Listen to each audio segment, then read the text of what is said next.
और ये जो अफसर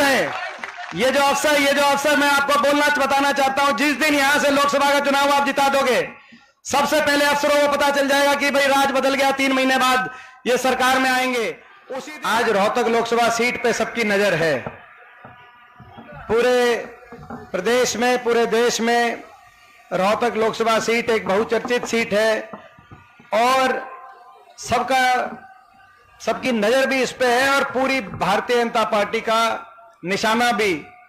अभी आए थे मुख्यमंत्री जी, कहा कि हमारी 9 सीट एक तरफ है और हमें 1 सीट यहां पे हमारा तो नायब सिंह सैनी जी ने कहा। तो ये कहा क्यों कहा, ये कहा कि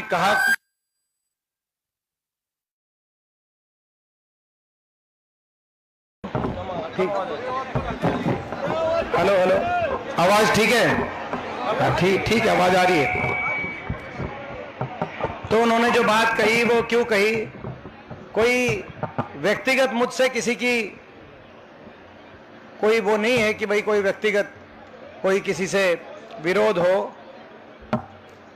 मेरा किसी से व्यक्तिगत ना मेरा विरोध है ना किसी के राजनीति में मेरे साथ मेरे सबके शिष्टाचार जैसे संबंध है। लेकिन वो इसीलिए उन्होंने बात कही कि ये लोकसभा सीट का नतीजा केवल एक सांसद बनाने का नतीजा नहीं होगा। रोहतक लोकसभा सीट का नतीजा चंडीगढ़ में 4 महीने के बाद आपकी अगली सरकार बनाने का नतीजा रोहतक लोकसभा सीट से निकल के जाए।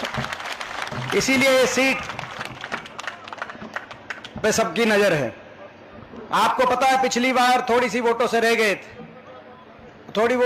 थे, और उसके बाद 3 महीने बाद जब चुनाव हुआ तो उस चुनाव में भी थोड़ी सी सीटों से कांग्रेस रह गई थी।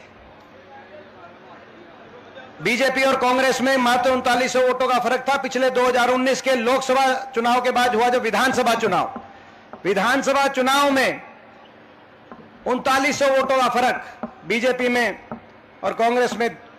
कांग्रेस की 31 सीट, बीजेपी की 40 सीट, और उसके बाद दुष्यंत चौटाला वगैरह ने समर्थन देकर सरकार बनाई। नहीं तो लोग पिछली बार उस सरकार को दोबारा बनाना नहीं चाहते थे। लोगों ने खट्टर सरकार 2014 और 19 के बीच में जो चली, उनके उस सरकार के 14 में से 12 मंत्री हरा दिए थे। केवल 2 मंत्री वापस पहुंचे विधानसभा और मेजॉरिटी नहीं आई।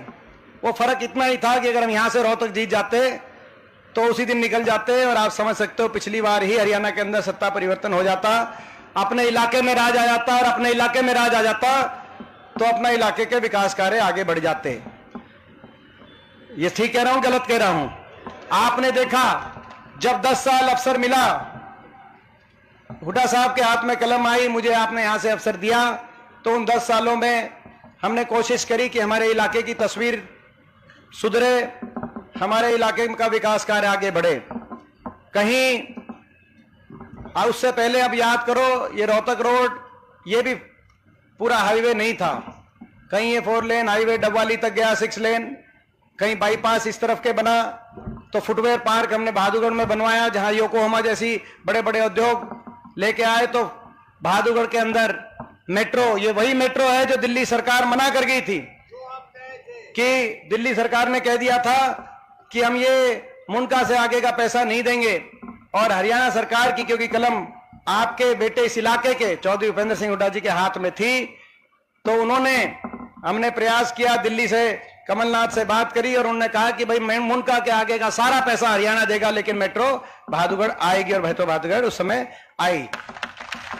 तो चाहे वो मेट्रो की बात हो, चाहे लाइन पार के सुधार की बात हो, चाहे पुल बनाने की बात हो, चाहे कॉलेज की बात हो बहादुरगढ़ में, चाहे अस्पताल की बात हो, चाहे ITI की बात हो, चाहे फुटवेयर पार्क बनाने की बात हो, चाहे बाड़सा के अंदर एम्स नेशनल कैंसर इंस्टीट्यूट की बात हो, चाहे जसौर खेड़ी के अंदर न्यूक्लियर यूनिवर्सिटी की बात हो, जो विकास कार्य हुए, चाहे आसोदा वाला पुल बनवाने की बात हो, ये चाहे ये सारे काम बाईपास, तो और चाहे वो इस तरफ के बाईपास की और दूसरी तरफ वाला बाईपास, उसका नक्शा बनवा दिया था।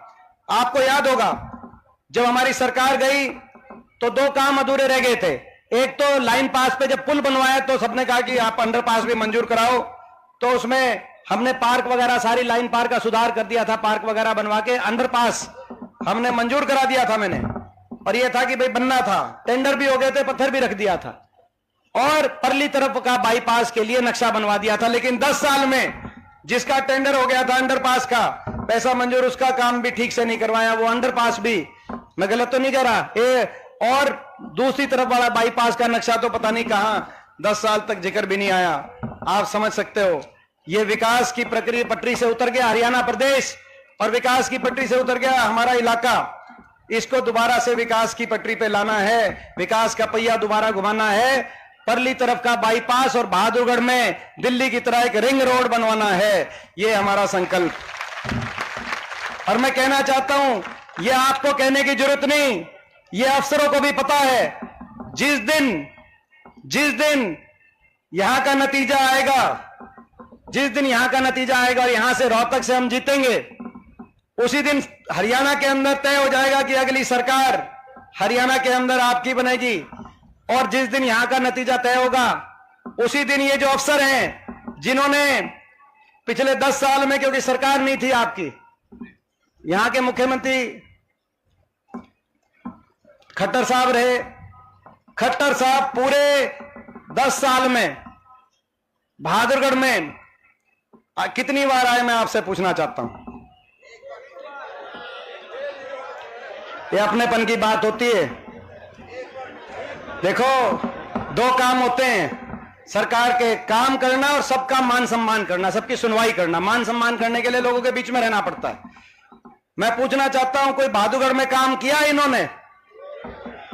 मान सम्मान किया आपका? एक बार आए, 10 साल में एक बार, बहादुरगढ़ में एक बार आए, बेरी हल्के में एक बार भी नहीं आए, कलोई हल्के में एक बार भी नहीं आए, ज्यादातर हल्कों में या तो आए नहीं, ये जो हमारा इलाका है, या एक बार। 10 साल बड़ा समय होता है आपकी उम्र का, 10 साल में 1 मिनट का टाइम, और अब आप उलाहना देने भी नहीं जा सकते। और जब हुड्डा साहब मुख्यमंत्री थे तो हर हफ्ते में एक बार बहादुरगढ़ तो वो आते थे, और आपका बेटा तो कोई एक दिन भी नहीं था जब बहादुरगढ़ नहीं आया करता। भाई आप बताओ, और आप उलाहना भी नहीं दे सकते। जो बीजेपी वाले जो हैं उनसे मैं कहना चाहता हूं, तो करनाल से लड़ रहे हैं, आपका उलाहना भी नहीं दे सकते। और हमारे जैसे के तो आप जो है ना, बाजू पकड़ के एक के दिन में 10 बार उड़ाना दे दो, चाहे मैं बुरा नहीं मानूंगा।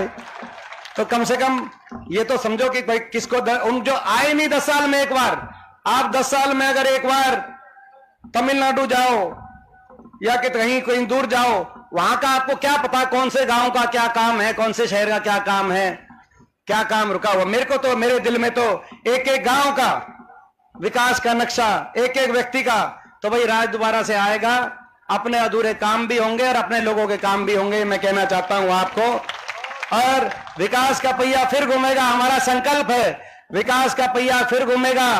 बहादुरगढ़ का परला बाईपास भी, रिंग रोड भी बनेगी, और ये जो मेट्रो साखोल तक मैंने मंजूर कराई थी, जो 10 साल तक 1 इंच भी मेट्रो आगे नहीं गई, ये मेट्रो रोहतक तक भी पहुंचेगी, ये मैं कहना चाहता हूं।